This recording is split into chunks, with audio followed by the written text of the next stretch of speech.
Hello guys, അപ്പോൾ എല്ലാവർക്കും പുതിയൊരു വീട്ടിലേക്ക് സ്വാഗതം. ഇന്ന് നമ്മുടെ കൊണാമി കുറച്ച് ഫ്രീ പ്ലെയേഴ്സിന് നമുക്ക് തരുന്നുണ്ട്. കുറച്ചല്ല, ഒരെണ്ണത്തിന് നമുക്ക് അതിൽ നിന്ന് സെലക്ട് ചെയ്തെടുക്കാം.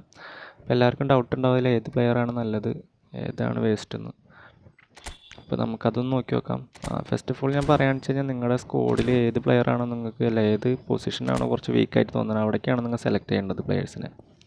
ഇപ്പോൾ ഒരു ഉദാഹരണം പറയുകയാണെന്ന് വെച്ചാൽ എൻ്റെ ഈ സെൻറ്റർ ബാക്ക് DMF റോഡറിയാണ്. അതിൽ വേറെ റോഡറി ഉണ്ട് DMFൽ. പക്ഷേ എനിക്ക് കുറച്ചും കൂടി പെർഫോമൻസ് ഈ GP കാർഡ് ഉപയോഗിക്കുമ്പോഴാണ് കിട്ടണത്. അപ്പോൾ ചിലവർ വിചാരിക്കും ഇതെന്തിനാ ഈ സ്ക്വാഡിൽ ഇതുകൊണ്ട് ഇട്ടേക്കണേന്ന്. അങ്ങനെ നാണക്കേടൊന്നും വിചാരിക്കേണ്ട. നമ്മുടെ കളി ഇമ്പ്രൂവ്മെൻ്റ് ആക്കാൻ വേണ്ടിയിട്ട് നമുക്ക് ഏത് പ്ലെയറാണ് നല്ലത് ആ പ്ലെയറിനെ നമ്മൾ യൂസ് ചെയ്യുന്നു. അപ്പോൾ അതുപോലെ തന്നെ ഇവിടെയും നമ്മൾ സെലക്ട് ചെയ്യുമ്പോൾ ഇതിൽ ഏറ്റവും ടോപ്പ് കാർഡ് നിങ്ങൾക്ക് വേണമെങ്കിൽ സെലക്ട് ചെയ്യാം. ബട്ട് നിങ്ങളുടെ സ്ക്വാഡിലേക്ക് ആവശ്യമായ പ്ലെയറിനെ എടുക്കുന്നതായിരിക്കും കുറച്ചും കൂടി നല്ലത്. പിന്നെ എൻ്റെ ഒപ്പീനിയൻ വെച്ച് നോക്കുകയാണെങ്കിൽ ഇതിൽ എനിക്കാകെ